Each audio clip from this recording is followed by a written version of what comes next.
I'm excited to be sharing with you my new book, Spiritual Democracy, The Wisdom of Early American Visionaries for the Journey Forward, published in 2014 by North Atlantic Press under the Sacred Activism Impress, founded by Douglas Reel and Andrew Harvey.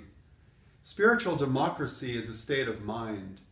It's really a higher perception of what Walt Whitman had originally called the equality of all religions, all races, all lands, equality of genders, equality of sexual orientations. It's a notion that grew out of Whitman's vision of a much broader conception of the idea of spirituality. This was a 19th century idea, which later evolved over time through modern psychology, namely through the works of Swami Vivekananda, who spoke at the Parliament of World Religions in 1893, and then William James, who wrote the 1902 work, The Varieties of Religious Experience, which really speaks about the importance of experience of religious states of mind. Not dogma, not texts, but the actual living encounter and experience with what later Carl Jung in 1937 called the experience of the numinous that crosses our path at certain moments of time to transport us to a higher plane of visioning, feeling, and experiencing that's also embodied at the same time, a kind of a spirituality that's of the earth.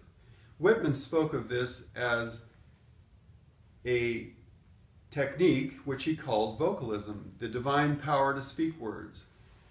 Jung developed the technique of active imagination later to help patients in analysis try and arrive at what he called the transcendent function, which is really a transport to a more unifying sense of wholeness of the personality.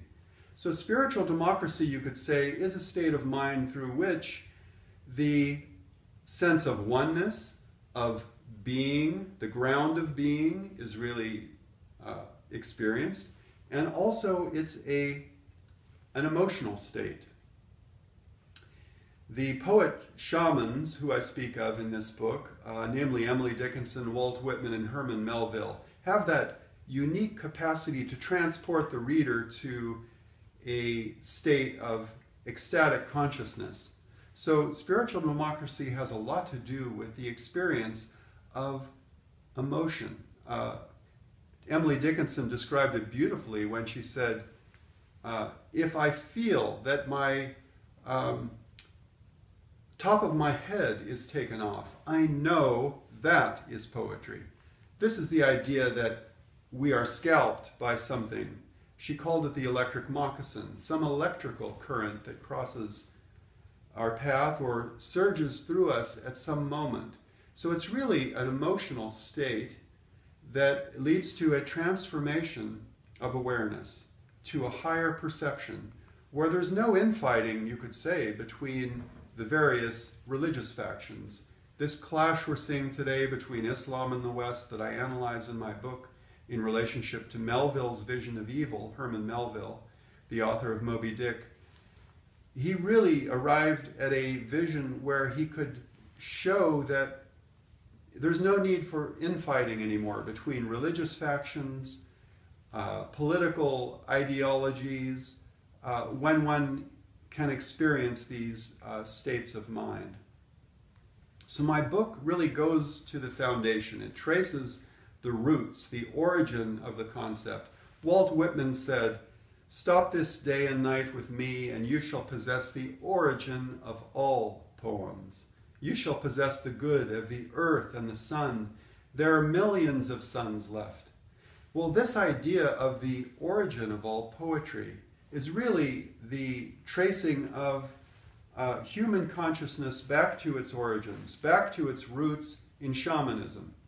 And this is where culture arose, out of the experience of the shaman as poet, as the ritual maker, the culture bringer, And that's why I speak of the poets as poet shamans, a concept I borrowed from my late mentor, the California poet William Everson.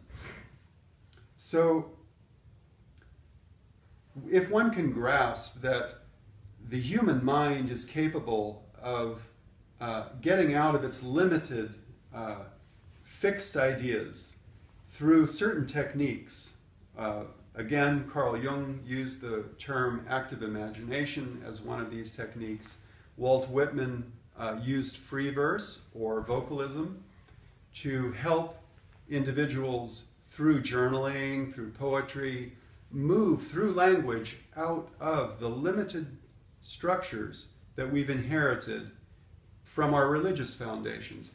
It all goes back, you could say, also to the founding fathers and their attempts to create a unified picture of what in the Constitution became known as the freedom of religion. This was an idea that came from the Iroquois Treaty of Peace that really is nicely summarized in the concept e pluribus unum, the many in the one, the idea that the many religions can be unified in the one.